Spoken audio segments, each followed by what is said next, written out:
Thank you, everyone. Thanks for being here for this roundtable in celebration of Women's History Month. I have the pleasure of introducing the mayor. Before I do that, I just wanted to make two quick comments. One, I have had the pleasure of working in spaces with a lot of powerful women for a long time now. And so as I was thinking about this event, I thought about my time working for Governor Raimondo and my time in Mayor Smiley's administration. I was surrounded by the women here and many women in the audience, and was reminded about how much better I am in my job and as a person for having had that experience. It's not just about having the chance to work with powerful women, it's about the fact that the women around you make you better. And so I wanted to thank the women that are here today who have made me better, and continue to do that every day. And again, you're gonna get to hear from them. I also had a minute to think about allyship. Right? And so it's really important that we acknowledge in conversations like this that women face issues of sexism all the time. And I've had the pleasure of being surrounded, while I've had those experiences, with some really fantastic allies. And I thought to myself, well, what was fantastic about those allies? And so I would say three things. One, they don't just make space for women around them, but they put women in positions of decision-making and they listen. Two, they appreciate everything that a woman is bringing to their work through their experience. As a mom, as a worker, as a leader, as a resident, I have been blessed to work with allies who have learned through my experience and allowed me to use that experience to impact my work. And then the third thing is that they're willing to take action. You know, I've been in rooms where I've been ignored and where men have stopped the men ignoring me and said, you need to listen to what she's saying, it's important. And that takes courage, but it's not just about saying you're an ally. You've got to walk the walk and talk the talk and do all those things. And so it was really an honor for me to be here today to introduce one of my most important allies in my career, an ally to me and to all women, Mayor Brett Smiley. Yeah.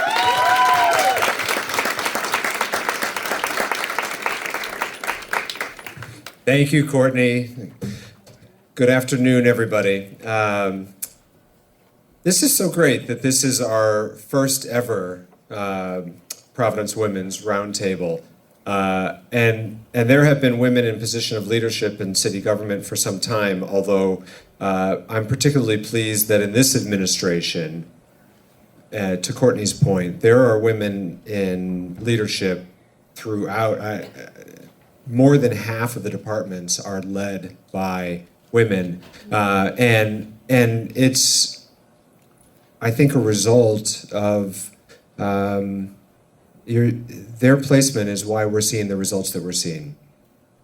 Courtney and I worked together for Governor Raimondo, and there were more than a few moments, particularly during the height of the COVID pandemic, along with Dr. Alexander Scott, who many of you will remember, at least from the television, where we talk a lot about diversity and the value of diverse teams, but to see that in action, and that includes women, although it's not exclusive to women, but to be making decisions that are impacting people's daily lives, and to have authentic, real experiences from leaders who are not just making a decision on behalf of 1 million Rhode Islanders, but also trying to figure out how to educate their child or care for their infant, that shaped and changed the decisions that we made. And we're going to hear on the panel today from women in very important and distinct roles in city government about how they bring their perspective to make us all do better as well. A great friend on the city council who brings terrific lived experience in the neighborhood, and as a community leader, we'll hear from Councilwoman Graves, but I can say from my perspective, in addition, one part of her district includes Smith Hill and Chad Brown, and I have seen that full-grown man straighten up a little bit stiffer as they walk by Miss Althea, because they know and respect her role in the community. In my administration, the two top jobs, the chief of staff and the chief operating officer, are both amazing women. Courtney, who you just heard from, and Emily Crowell, who you will hear from in a minute. According to the sort of organizational chart, the people of Providence are my boss, but really Courtney and Emily are my boss, and they run a tight ship. Let me tell you, and are exceptional leaders. But one of the things that gives me such I don't know what the right word is. I watch how these two women mentor other women, which is not a requirement of the job, but it's because they care so deeply, not just for their day job, but for the next generation coming up behind them. And it is exceptional. Priscilla de la Cruz is going to introduce the panel and moderate. Priscilla has navigated and is a leader in sustainability, but she also spends a lot of time, I'm saying all these things because I'm not sure they're going to say that about themselves. She also spends a lot of time with organized labor, which is disproportionately male. And it's a bunch of labor guys and Priscilla. And she does it skillfully and has sort of claimed her seat at the table and to the benefit of all. Etie-Lee Schaub from the Solicitor's office is one of the smartest lawyers in Rhode Island, and like many of the lawyers in the law department here in Providence, could be making a lot more money in private practice, but cares about giving back. And so we are so fortunate to have her skills and expertise. And then we have two members of public safety, our public safety apparatus here, where we do not have enough women, either in the ranks or in positions of leadership. And that is an area that we have to do better. It is exciting that Major Alyssa DeAndrade is the first woman in the command staff of the Providence Police Department, but it should not have taken this long to make that happen. And Rescue Lieutenant Stephany Blackwell from the fire department is exceptional, and in her hard work, we have the rescues, these are the ambulances in the Providence Fire Department. They never stop moving. The firefighters rotate on and off sometimes, but those ambulances never stop moving. And Lieutenant Blackwell, her work ethic and care and love for that work of helping people is an example to the entire department. And then Trish Coyne-Fague, who's another colleague from state government. Now this woman, she's a lawyer. She was the director of corrections. This is in charge of all of the prisons.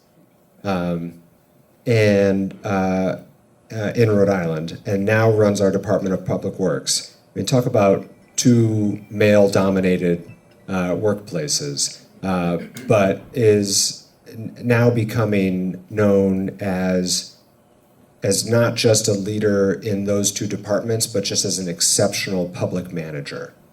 You know, if you can wrestle the Department of Corrections and the Department of Public Works, you can wrestle anything. And so these are the kind of women that I choose to surround myself with, because I know that that's the only way to, in fact, make this the best run city in the country. These women care about public service, they care about our community, and they know how to get stuff done. We've got some young people in the room, so we'll keep it clean. But I would put this team up against any team in America and know that they will accomplish more and do it in a smart manner, strategic, but also with empathy and compassion. And it is a delight to get to work with them every day. And it's exciting for me, particularly that the students have joined us today, because the panel that you see in front of you hopefully paints a picture that any job is available to you here in the city of Providence, and it should be that way across the whole country. So I'm excited to sit and listen to these amazing women. I'm going to turn it over to Priscilla, who's going to invite the panel up, and then we'll get started. Thank you all for joining us today. Thank you, Mayor. Thank you, Courtney. So I will get us started as our panelists will get settled in. Panel, rock star of panel woman, please come up. and make yourselves comfortable over here. So as the mayor and Courtney said, I am Priscilla de la Cruz. I go by she, her, hers. I am the Director of Sustainability for the City of Providence, and I am honored and humbled to be able to moderate this conversation with such amazing women that are about to join this conversation with us about women in leadership and the challenges and opportunities that we face. Thrilled to see so many faces joining us today. Before I kick it over to our panel who will introduce themselves, I felt like it was only just that you get to introduce who you are, what you do, and also I'm going to give them a little icebreaker.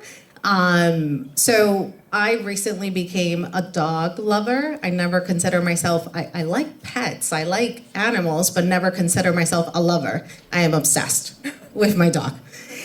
So my icebreaker is going to be after you introduce yourself and tell us a little bit about what you do. Are you a dog lover, a cat lover, or neither? You don't have to be either or, and why? I was doing a little bit of Googling and more like also scrolling through social media, but apparently there are these memes or GIFs or videos out there that compare your personality to whether you are a cat or a dog lover. So I thought that would be fun to give us a little bit of insight more about your personalities. So just really quickly, I grew up in Providence. As the mayor said, I've been doing this work for some time. Over the past few years, I've really focused at looking at the intersection of climate and justice. And I will say one of the reasons I came to work for this administration is because I saw the leadership in the mayor and who he is surrounding himself with. And these rockstar women are part of that reason, and also Courtney. And I remember one of the first conversations I had when I was considering the job was with Courtney. And I told my direct boss, who's also amazing, Chief of Policy and Resiliency, Sheila Dormady, wow, she is phenomenal. And she said, yeah, that's part of the reason why I'm here too. Courtney's phenomenal. So I'm really lucky to be doing the work that I do with such amazing women, and also for Mayor Brett Smiley. So with that said, I'm going to go ahead and kick it over to you, Trish, and then we'll go around. Hi everybody, thanks for coming. My name is Trish Coyne-Fague, which you know. I am a lifelong Rhode Islander. I live in the snow belt of Gloucester, Rhode Island. I'm a graduate of Rhode Island College and the New England School of Law. I started my career as a criminal prosecutor in the Attorney General's office, and then I went to prison and became a lawyer there. I worked at the Rhode Island Department of Corrections for 23 years, the last 5 as its director, the first female director of the Rhode Island Department of Corrections, which I'm very proud of. Thank you. After that much time in law enforcement, I was really sort of desperate to do something different. Law enforcement, it can be criminal justice, it can take a lot out of you. And Courtney Hawkins talked me into coming over to run DPW, which, you know, on paper looks and sounds a little crazy. What the heck do I know about public works? But really, it wasn't about that. It was about leading a department, being able to handle the culture, which 23 years in corrections, they were pretty sure that I'd be able to handle the culture at DPW. But just kind of moving that department forward, and I could not be happier that I do that. I've gone from overseeing a department of 1,400 people with a $265 million budget to a department of about 130 people, which I love because I can actually learn everybody's name. And so very, very, very thrilled to be working as part of the Mayor Smiley's administration. And happy to be here tonight. So Trish, thanks so much. Are you a dog or a cat lover? Oh, or neither? So I was never an animal person. My daughter used to always ask for a dog when growing up, and I would say, well, the landlord won't let us have one. And finally she got old enough and said, wait a minute, who's the landlord? And I said, oh, that's me. And when I became director of corrections, I was turning 50. I knew I was taking on this really, really, really hard job. And I got myself a French bulldog. And that dog saved my life more than once, and I absolutely adore him. He's 6 years old, and about a month ago, we got him a little sister. So Henry now has a little 6-month-old French Bulldog little sister named Lola. Lola Cherry Cola, and those closer to my age will understand that reference. Other ones are gonna have to Google it, so thanks. Hi, good afternoon, everyone. My name is Etie-Lee Schaub. I go by Eddie, like a guy. I was born in Israel. I moved to the States when I was 3.5. I lived in Canarsie, Brooklyn. Then I lived in Staten Island, New York. I went to college in Minnesota, McAllister College in St. Paul. And I went to Cardozo Law School in New York. I moved to Rhode Island right after law school with my husband because he got work here, and it was a little harder for me to find a job. But the struggles was real in 2012. And I work for the city's law department, which basically means that I am the attorney for every single person who works for the city in the capacity that they are either an elected official for the city. For example, I'm Councilwoman Graves' attorney. I also represent any of the employees here, all of you in your official capacities, of course, I try. And of course the mayor as well. I'm also your lawyer. And what that means is that it's my job to provide legal services and protect the interests of the city. So it can be from something that seems kind of trivial maybe, if somebody trips and falls and actually hurts themselves on a sidewalk, would defend that case, to something, something even more serious. We, a few years ago, the Department of Justice tried to withhold funding from the city, tying it to whether or not our police department would actually report people who they suspected to not be from this country or who were here illegally. And we thought that that was not only unfair, but illegal. And so we actually sued the Department of Justice to try and secure those funds, and not to brag, but we won. And so we didn't have to make that promise in order to get those funds, which was pretty awesome. Yeah. But it was a team, so it's everybody on the second floor up there.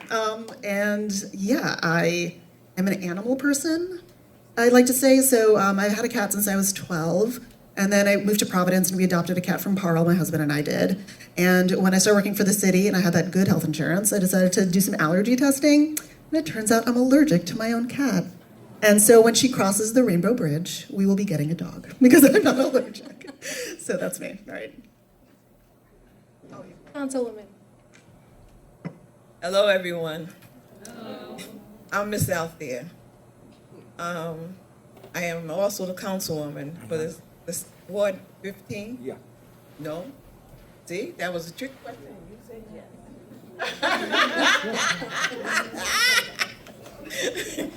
Okay, you flunked. No. For Ward 12. That's Smith Hill, parts of Mount Pleasant, Valley, parts of downtown. So I serve some of the poorer people in the community, but I also serve some of the richest people in the community. So I run the spectrum, but I'm always me.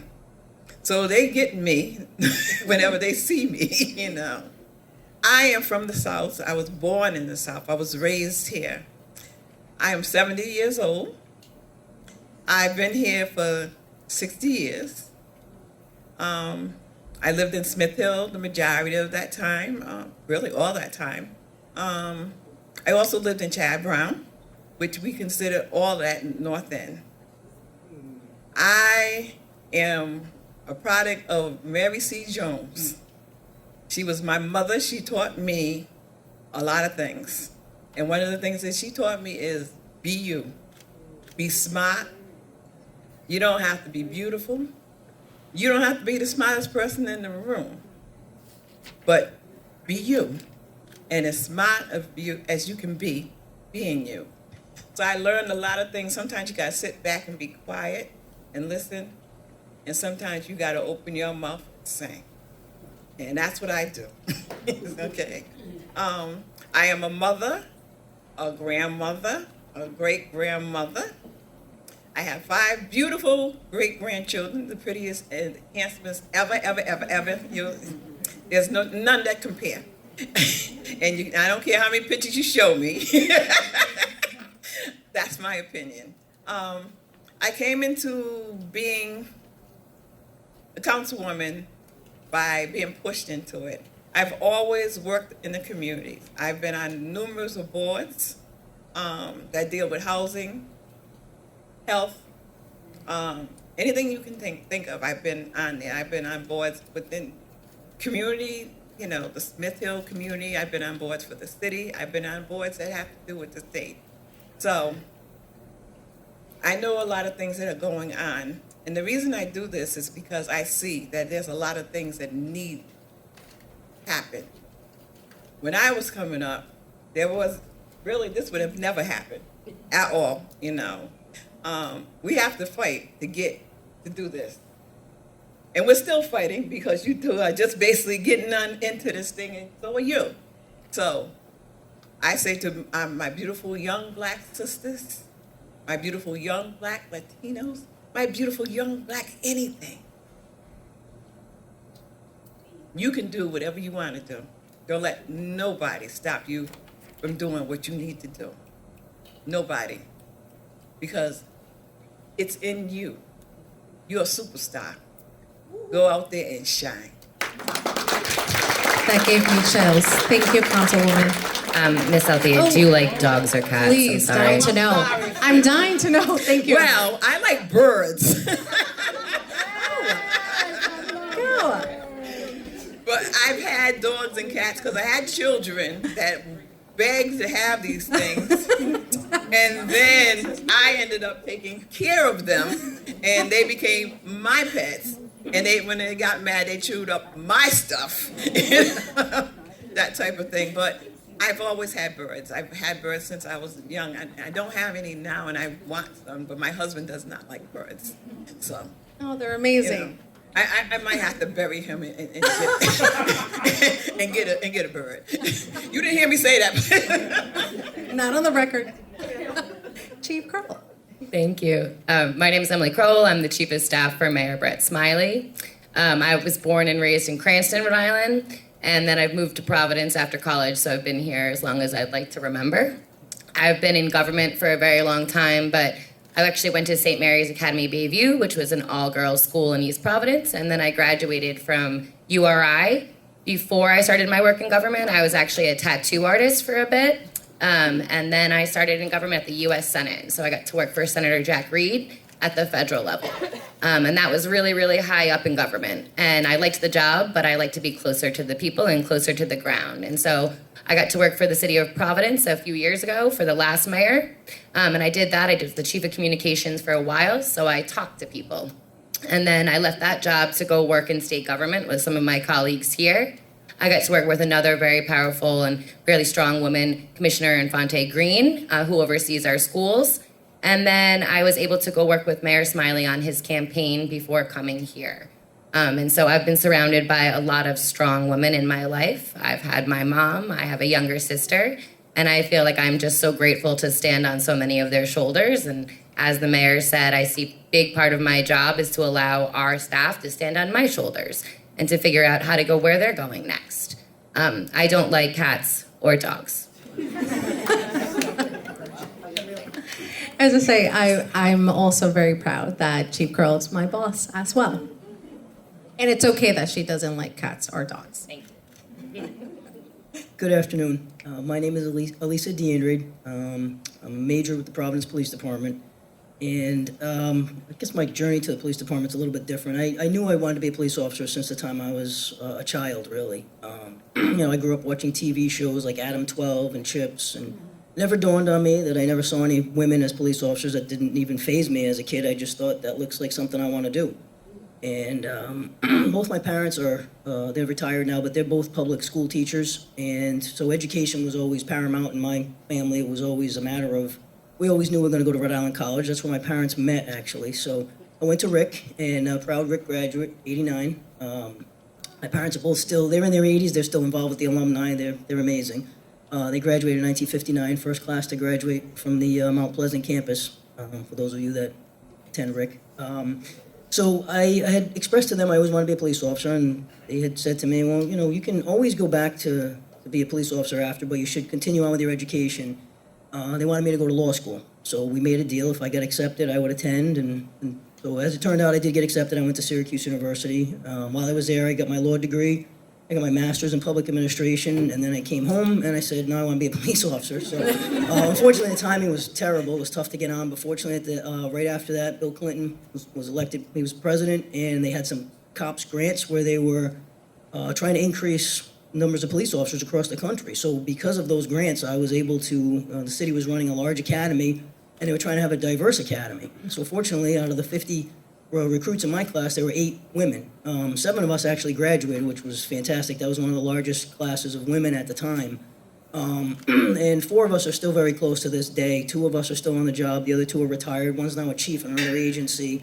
So, I mean, there are these goals that are attainable that I know sometimes when you're looking at it and you think the police department, you just, I mean, it's, you know, you typically, what you see on TV, it's really not that at all. It's the men and women that are responding to these calls. They're the first responders out there when you call for, you know, a car accident, like we were discussing before. That's who you're getting, you know.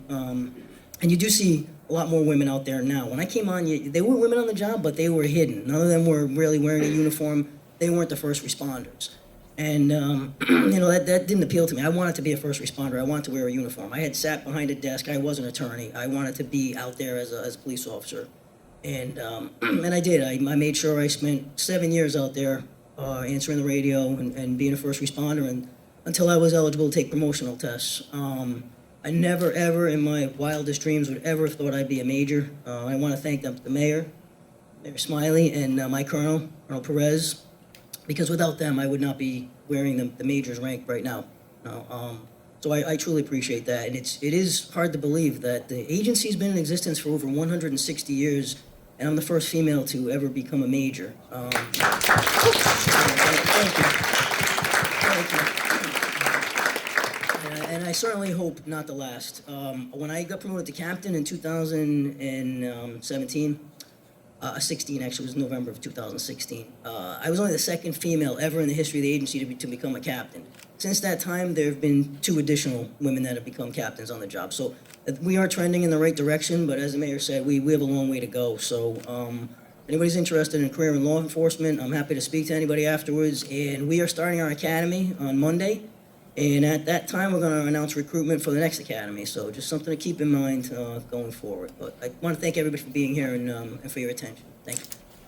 And Major, are you a animal, cat, dog lover, Sorry. other? It's all good. Okay, so I love cats and dogs. I've had both. But as a police officer in particular, I live alone. And, you know, our hours are crazy, so it's easier for me to have a cat because they're so easy to take care of. You know, they have a cat box. You can feed them for the day. They're self-sufficient.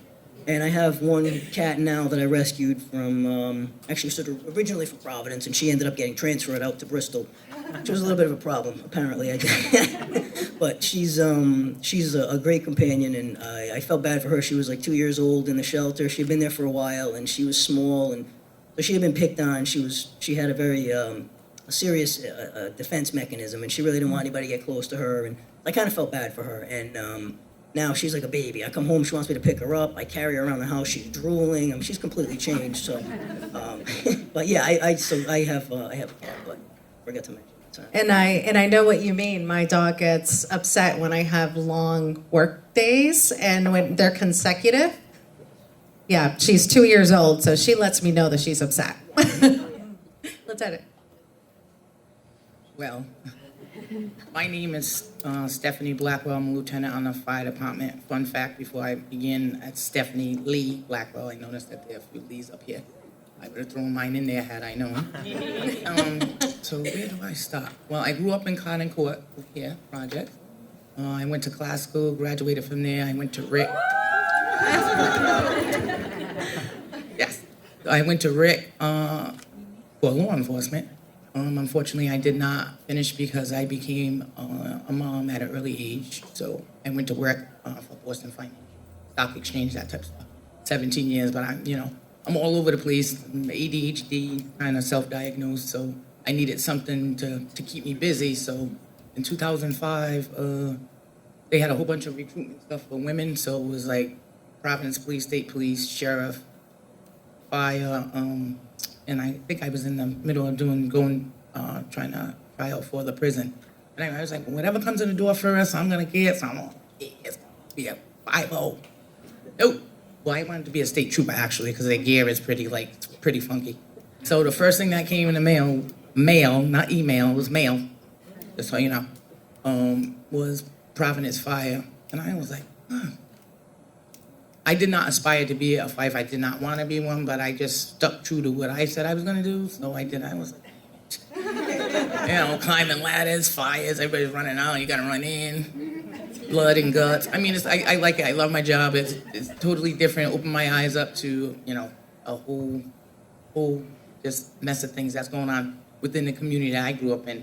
And just so you know, I'm the first African-American female in the state of Rhode Island to become a firefighter. So that's pretty cool, too. Hopefully, other women of color come forward. We do have another female who's actually Islam, Dominican, and African-American, so that's pretty cool. I do love what I do. It's frustrating sometimes. It's extremely stressful, a lot of hours. But I do love what I'm doing. The community's pretty proud of me, so that kind of keeps me going. I have a now, well, let me start over. I got on when I was 37, so that was crazy, right? So, but I did it. I had a 16-year-old who I wanted to just ding right in the face because he was becoming his old, 16-year-old self. So it was pretty hard, like, getting on. But my now chief kind of kept me together, Derek Silva over there. He was in front of me all the time. I'm like, Derek, what's that mean? Well, he turned around and let me know. So he helped me through. My partner before, my chief now over there, Zach Kenyon. Lieutenant, do we call him an ally? Is that? He was just somebody that was trying to help me out. Yeah. So was you my ally? Yeah, they hooked me up. All the guys in the class did. There were three women in that class. So everybody, Jeff got a question. So they all helped me out. What else do you need to know? Oh, dog, animal, cat lover. So I have 2 cats. There's Laverne and Sherman. So, that's just a little story. They were 2 girl cats, as far as I know. My friend too. So about a month into the pink collars and the red, and Shirley, Laverne, my neighbor was like, oh, I think Shirley has, right? So I was like, no, so look, I see this 2 fuzzy things. I was like, oh man. I was like, all right, so I had to make up a name. He was like Suge or something. I was like, nah, I'm just gonna go with Sherman and just go with that. So, and they are self-sufficient. Yeah, Laverne and Sherman, and they will be 5 April 19th. And I do love what I do, just so you know.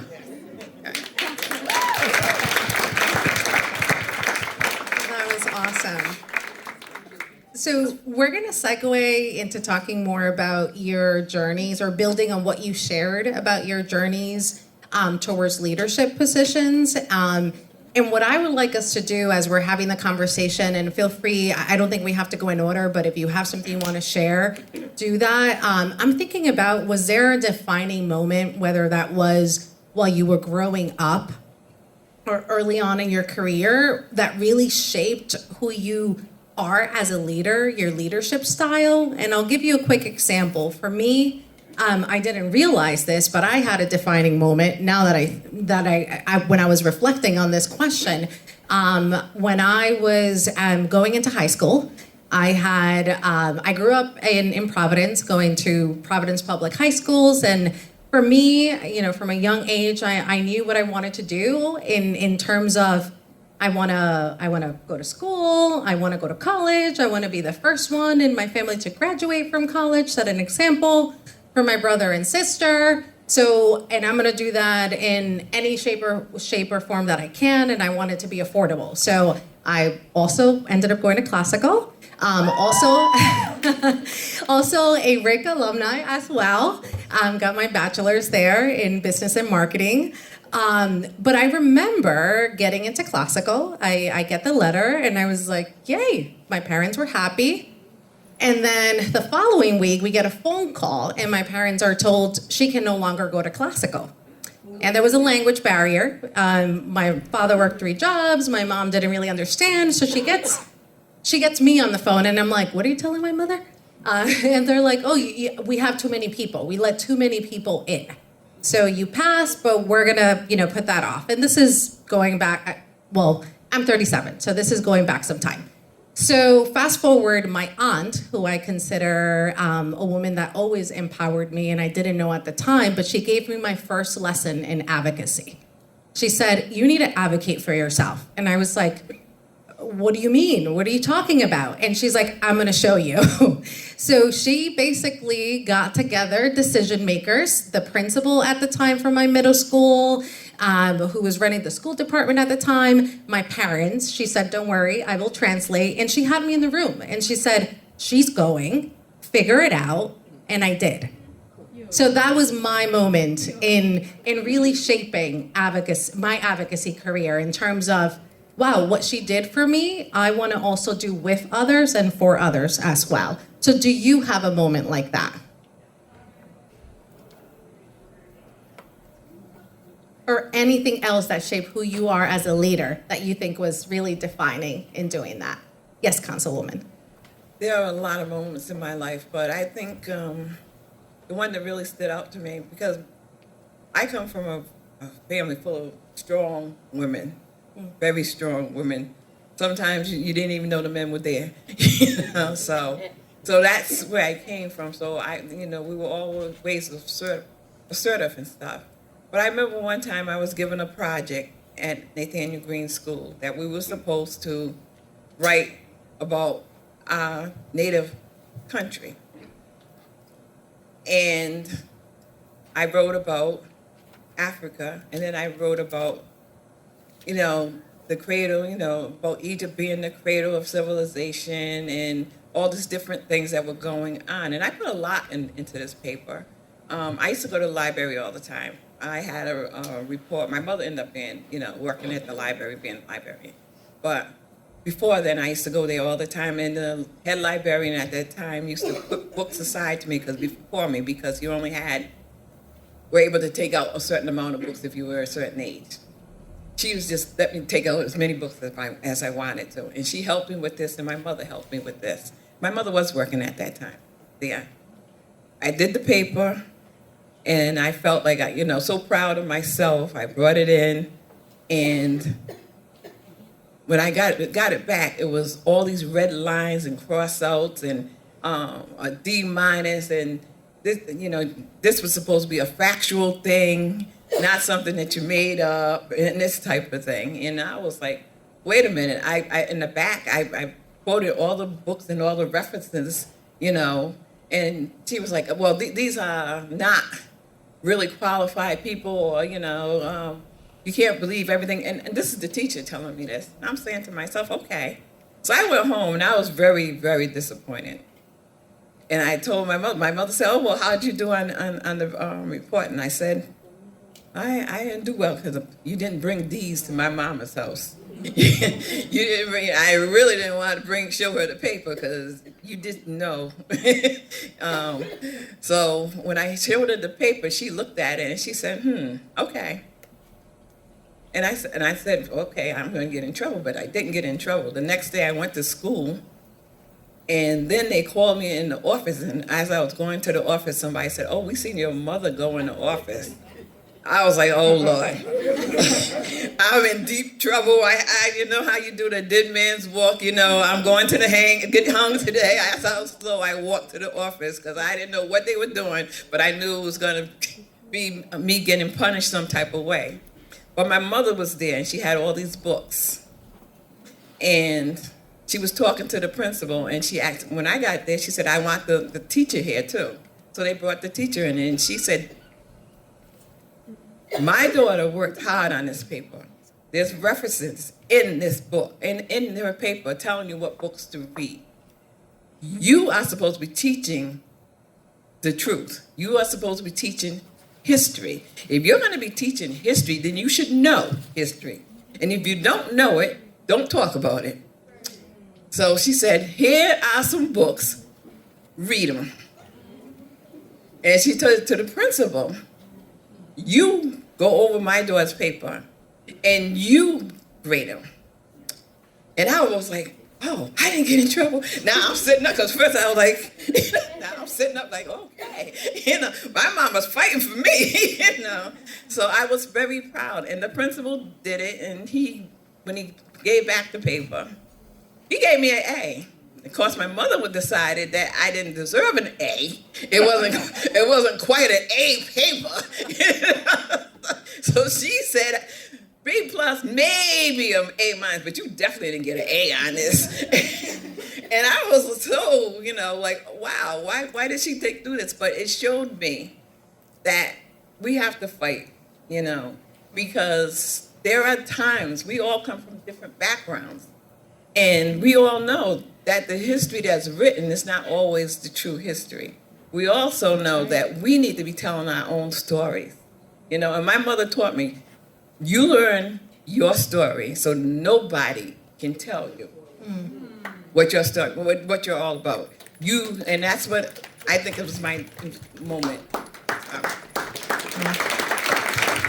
Thank you for sharing that. Any other challenges any of you have faced that shape the way you lead today? I know earlier on we heard about the importance of women empowering women and mentors. Anything else that anyone would like to share? Yeah, Trish, go for it. I had an amazing, amazing mentor. My mentor was a man, but he was someone who...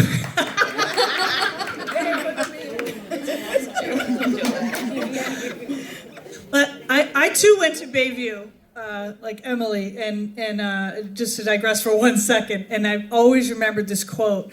You think of, if you're not familiar with nuns and dealing with nuns, I mean, they're the Sisters of Mercy, and we used to call them the Sisters of No Mercy. They're not afraid little wallflower people. And so I remember a nun at Bayview, which is an all-girls school, telling a classroom full of girls at one point, a man is a nice thing to have, but you don't need one. And we laughed, but she later explained, like, if you want to go somewhere, if you want to do something, if you want to be someone, if you want to see something, you do that.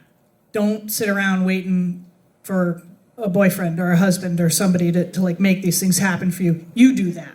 And that was consistent with my upbringing, which I had a very strong public service type upbringing. My father was a big believer in that. And I was telling someone in my office today that I don't know if I've been really lucky or I'm just utterly clueless, because I can't point to any time in my career where I felt like I was being treated differently or discriminated against or told I couldn't do something or made to feel like I couldn't do something because I'm a woman. It like never entered my mind.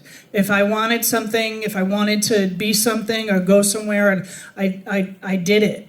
And so my mentor was a guy named A.T. Wall.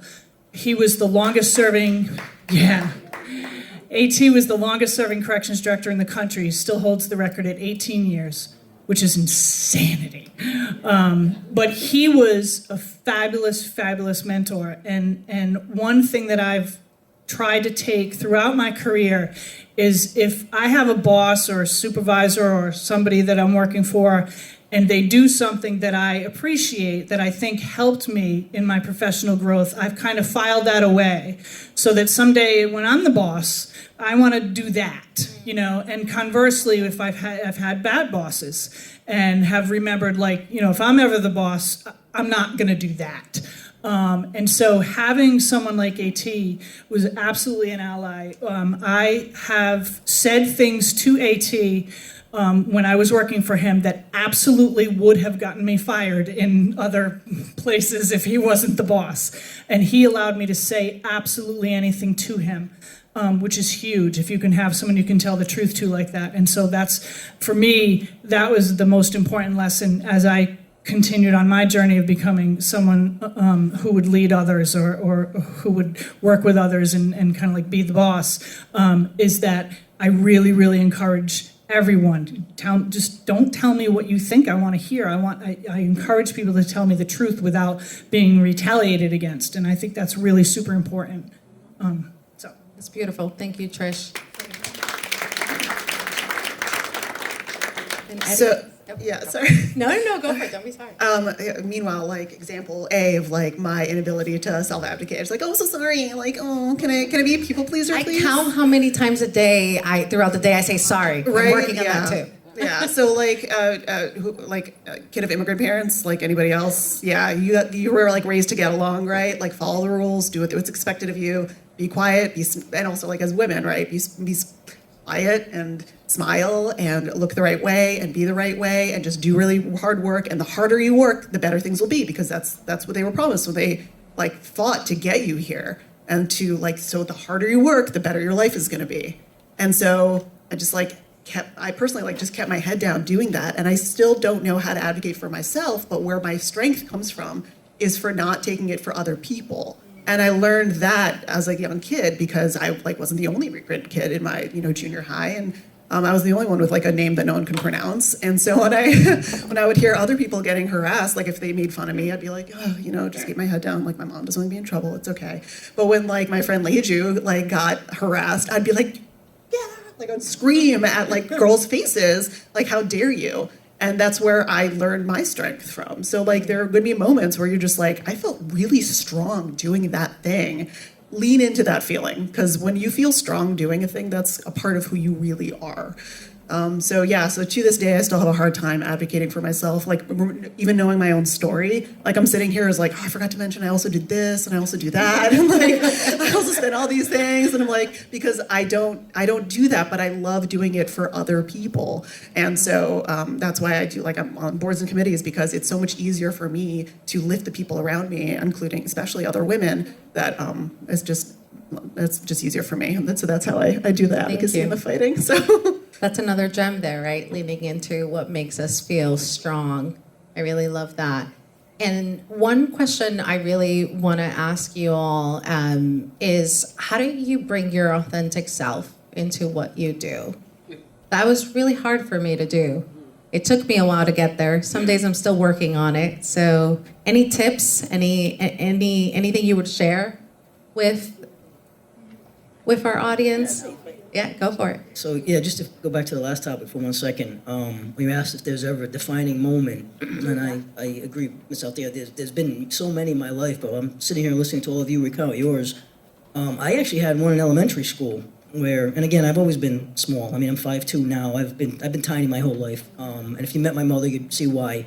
But I got bullied in elementary school. I had a girl that was trying to threaten me to take my cookies, and I stood up to her and I basically told her, I won't repeat what I said to her, but so I guess I've been doing it since I was little. I never didn't know how to not. I'm thinking of, especially with Edie, what you were just sharing. I've never not known how to do that. And sometimes it's a challenge for me. And as a patrol officer, it was difficult because I wasn't discriminated against by my colleagues, the men and women that, I shared a rank with.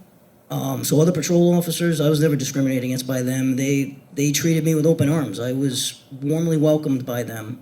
It was more people that outranked me that I had issues with. And again, we're a paramilitary organization. You kind of have to watch what you say.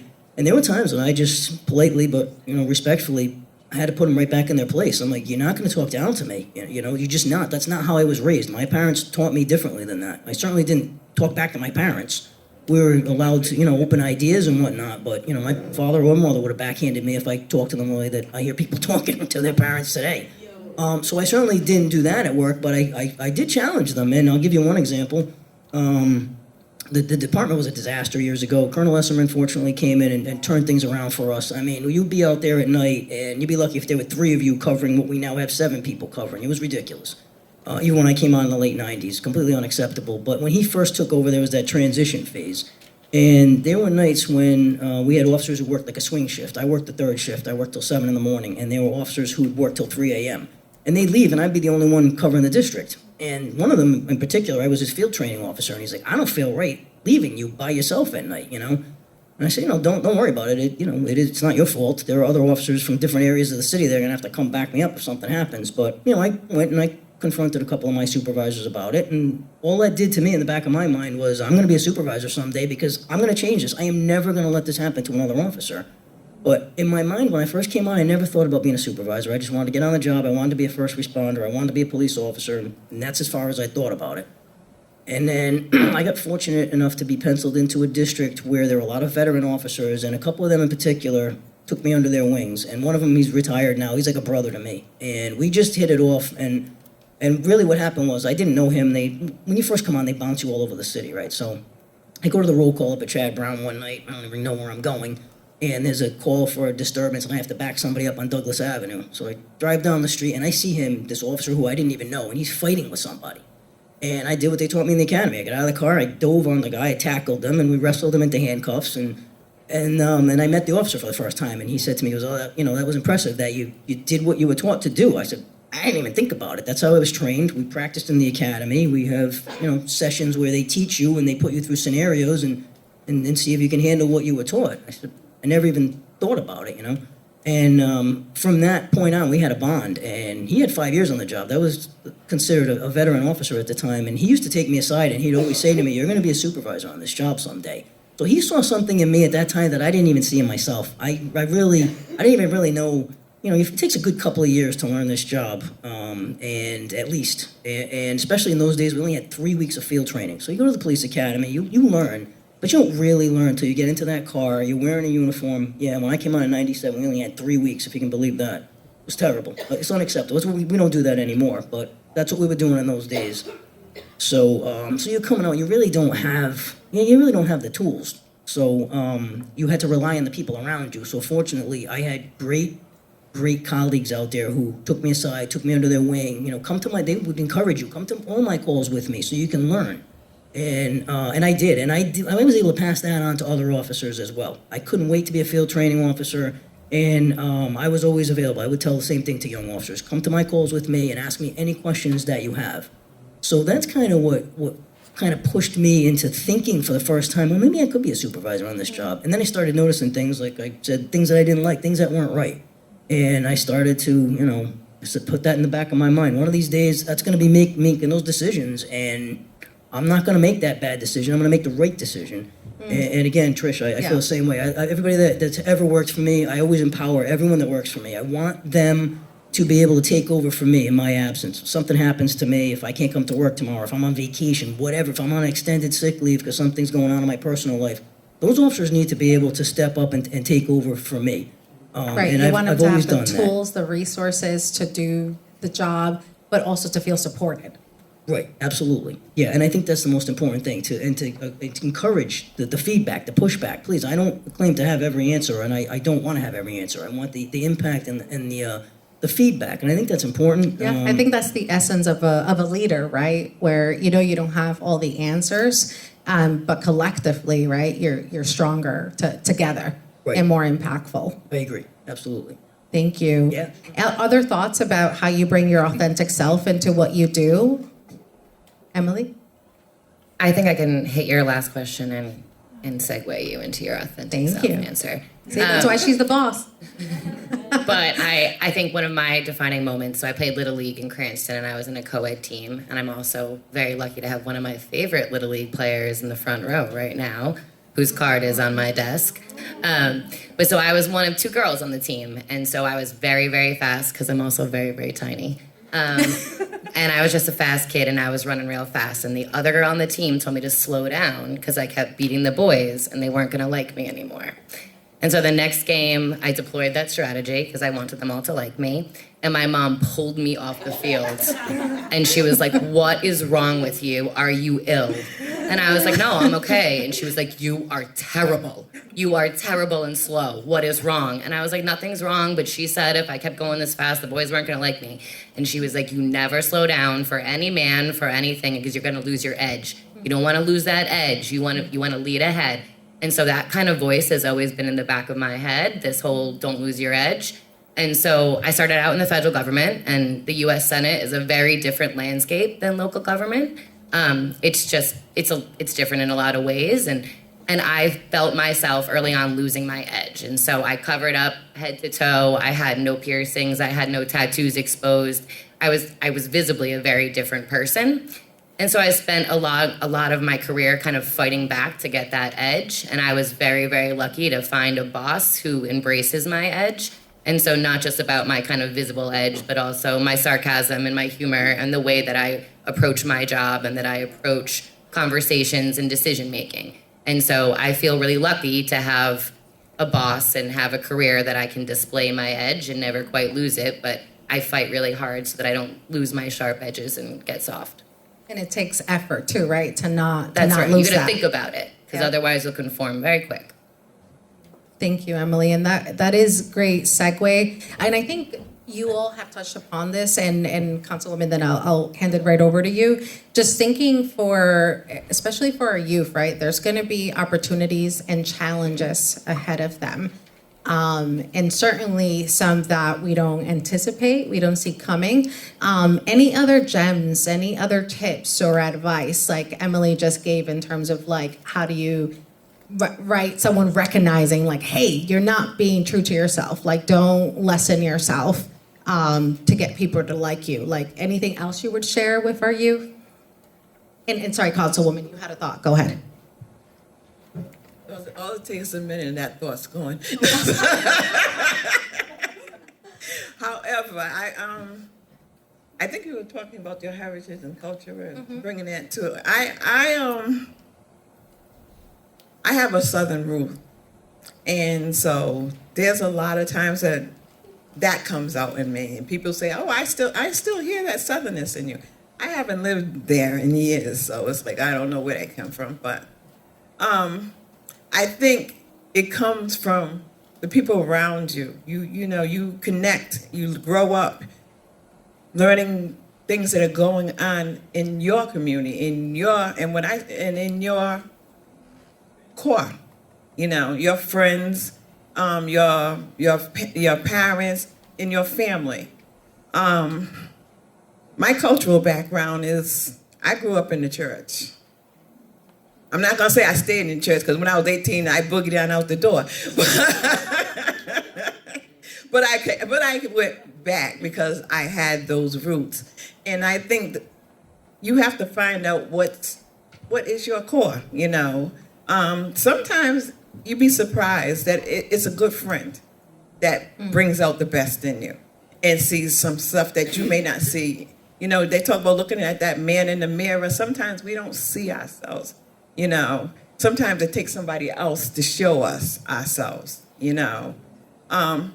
Unlike I agree with the other ones. I've always had a strong core. I've always been vocal. I've always, was strong. And I think the reason was because I had to be. When I first came up here from the South, I had all boy cousins and myself, and they were supposed to be taking care of me, when my parents went up, whatever. So they taught me how to fight, and do all these different things, and one time we got into a fight with another family that was down the street, and there was a whole bunch of them. And I bit one of the boys, and my mother said, I did not have no dogs. Why are you out there fighting people? But I was like, we got to take them down any way we can. My mother said to me, look, you can fight. You can do what you want to do, but you're going to always be a lady. So you got to learn how to fight a lot of different ways. So there's fights with your fist, there's fights with your mind, there's fights with your heart. You got to use all of these things, incorporate these things, and learn when to use them. There's some times where you got to walk away. I'm not a walk away type of person, but there's some times that you're supposed to walk away. When we were young, we walked away and wanted to talk about our parents because we didn't like the way they were doing things. But we walked away, You may have still got in trouble because you did the same thing I did. You roll your eyes. Rolling your eyes could get you in trouble, So I think I'll go back to my first statement. Your strength is already there. There is something unique about you. There is something that you're going to get other people to want to get to know you.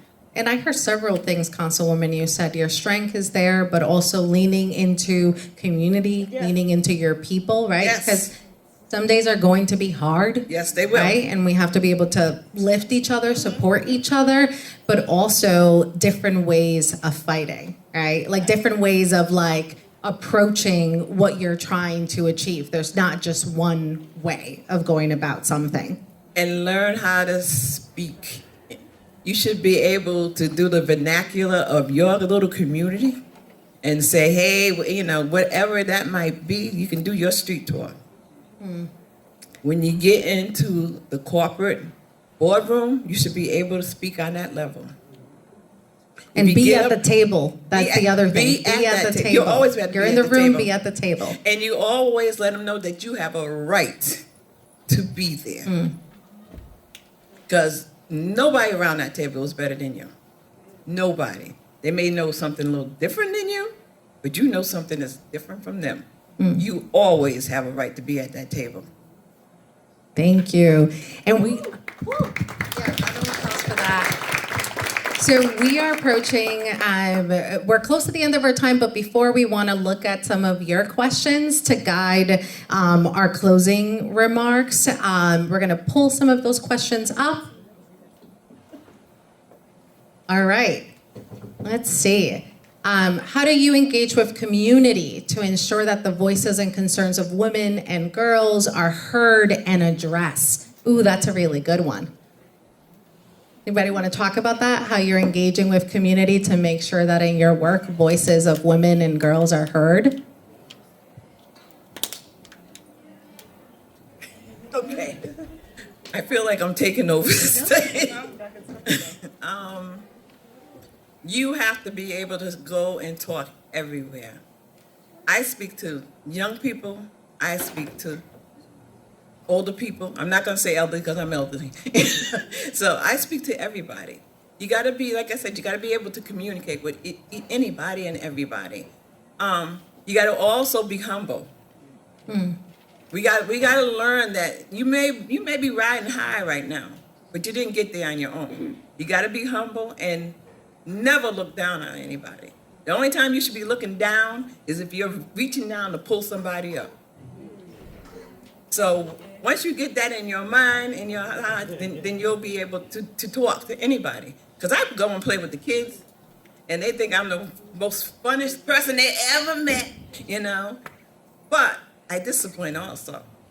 So you got to have that balance also.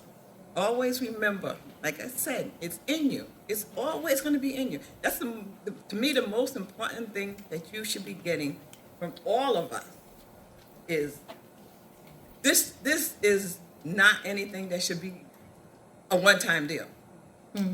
This, you know, we're here. We may have had to fight, some of us, to get here, but we're here.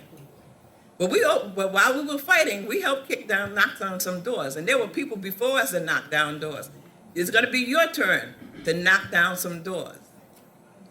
So all you got to do is talk and listen. To me, people, we always think we're listening, but we're not. Sometimes they're talking and we're trying to figure out, what am I going to cook for tomorrow?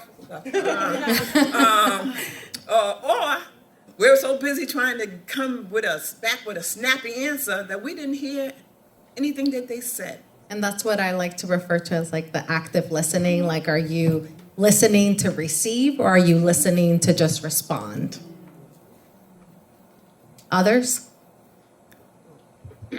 Yeah, so for me, it's kind of dependent on the positions that I've held with the department over the years. So I was fortunate enough to be a district commander when I was a lieutenant for 4 different districts in the city. So I get to attend community meetings all the time. And so I would speak to the community at the meetings. And again, I would always stay afterwards. A lot of times people maybe not comfortable in a large setting asking you a question, but they'll come up to you and talk to you. Years ago, I was in administration as a lieutenant for a couple of years.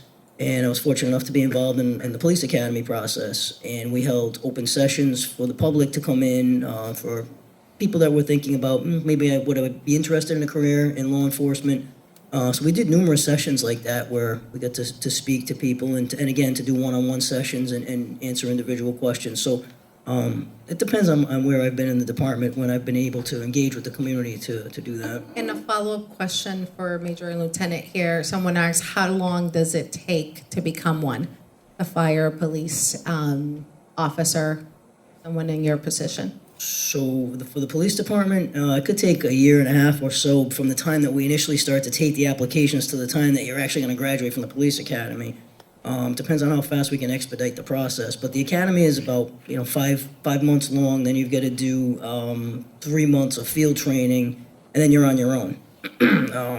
So it's within a year and a half time you could be on the street.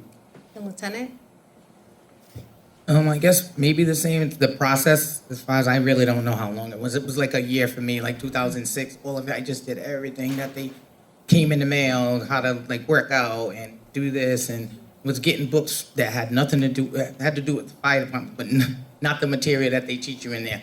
But anyway, it was 6 months of training, of EMT. If you didn't have your cardiac or your basic, had to pass that. Failed that twice. You only had 3 times, so I was out of the class. So the last 3 days before graduation, I passed. Woo. But that, yeah, the EMT, because you had to pass that, and then the fire training, and then, you know, you get a sign, and it's all like, hey, go, and then you're just out of the fire, and into the fire, literally. Some people had fired, like, you know, the next day, or people went to rescue, so 6 months of that. But nowadays, I don't really know what they're doing, except for the laterals, but yeah, like 6 months. Well, yeah, a year and change.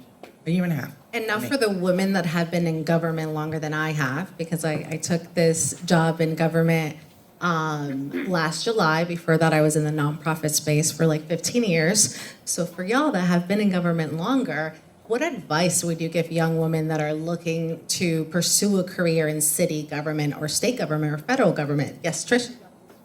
Be an intern. I was an intern about 6 times. The guy that ran the intern program for the state used to call me the intern from hell. He could not get rid of me. And because it's, you know, there's that old kind of, you know, oh, I know a guy, or it's not what you know, it's who you know. That's not what I'm talking about. What I'm talking about, though, is making connections. So if it comes to a point where there's a vacancy in a government office and you've interned in that office, they already know you. They already know what work you can do. They already know whether you're a good fit or not. So if it's going to be between you and someone they don't know, you're going to get that job. And it's not because, you know, it's who you know. It's because you've already shown what you can do. You got to get your foot in the door. It's very, very important. Learn about government. Know how government works. And then work in government and really learn how government works. But I can't emphasize that enough. Just be an intern. Volunteer if there's no internship opportunities where you're interested in working or you're interested in learning about. Volunteer. Find opportunities to shadow somebody as part of a class. Find a way to get your foot in that door. It's incredibly, incredibly important. And I think we've touched upon most of the ones I'm reading up here. One that I do want to go to, and I think this will be the last one, and we'll do a round of closing remarks, so that way you'll have time to mingle and talk afterwards. Thinking about, have people ever been surprised, or have you been surprised by the power that you have as a woman in your career of choice? And I really like, and also I really appreciate the note here. Thank you for being a role model for women like y'all. So I'm glad you're finding this impactful and inspiring. So in terms of this, I asked this because for me, it was like an aha moment. I was like, wait, what do you mean I have power and influence? And I remember like the mayor said, I was in a room with all these labor union leaders, and they were looking at me, and they were like, so what are we gonna do? And I was like, oh, yeah, I know what we're gonna do. So that was like a moment for me where, and then I had my peers on the other side saying, oh, we trust you. Like you go do that. That is like a really fragile ecosystem. I don't know how you're doing it being in that room. And then it just like, it was like, I also, to some of the things you were saying, I didn't realize it. I was just doing it.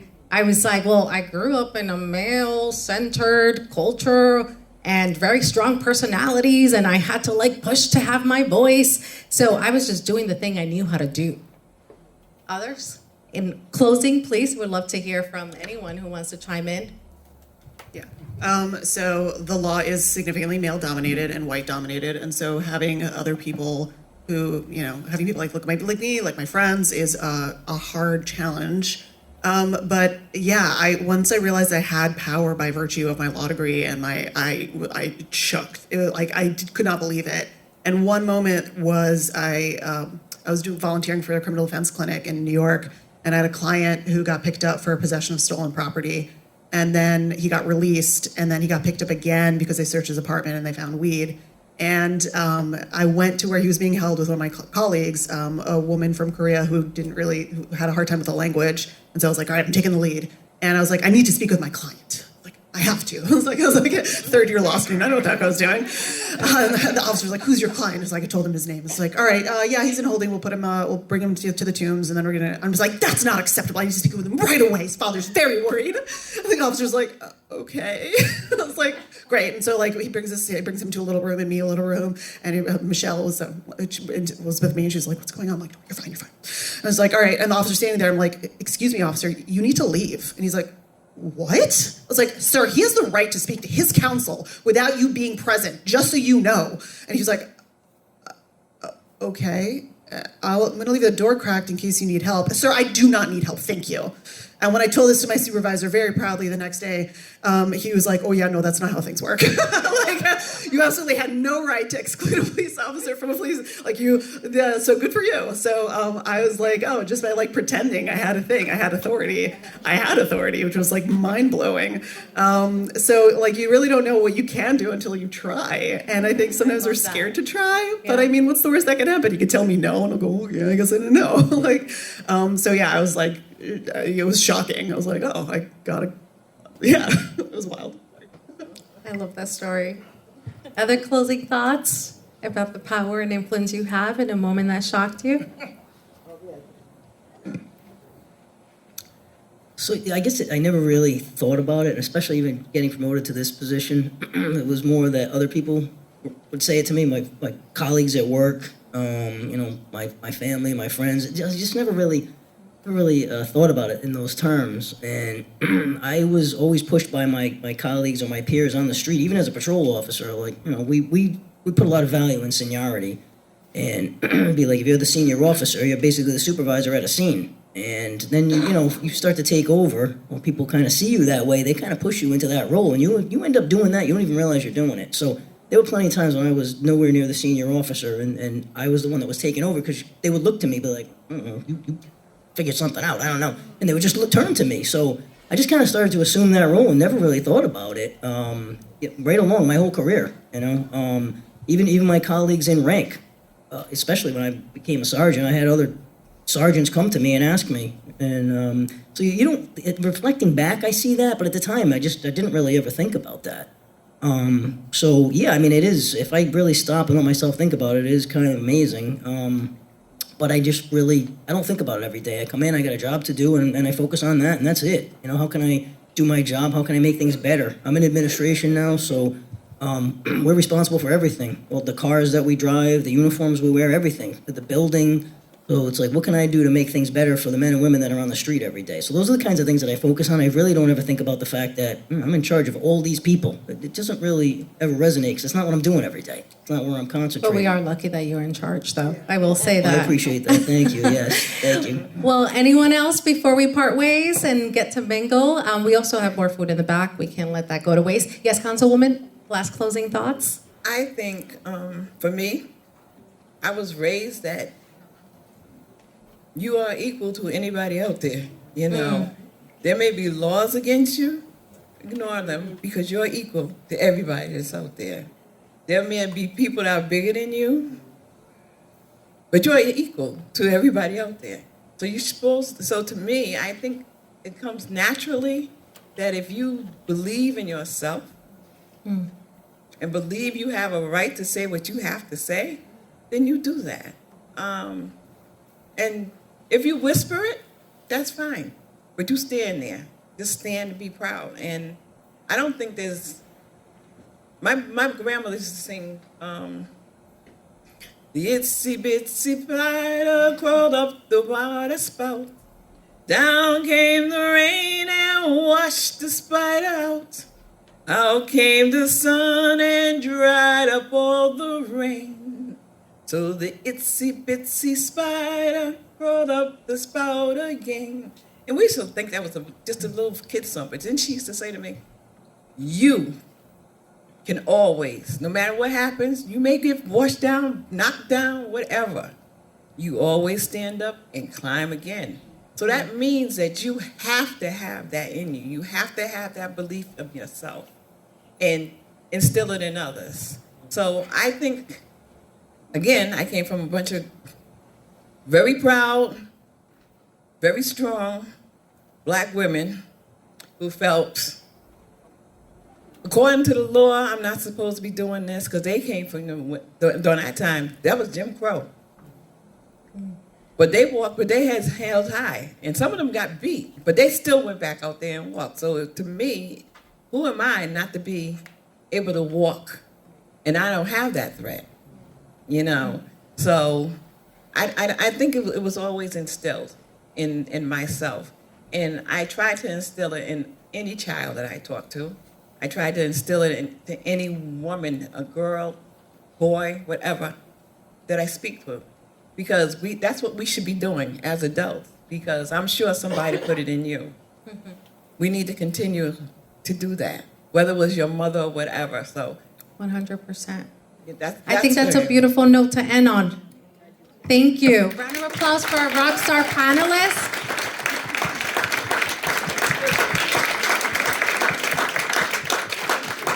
Thank you. Appreciate you all.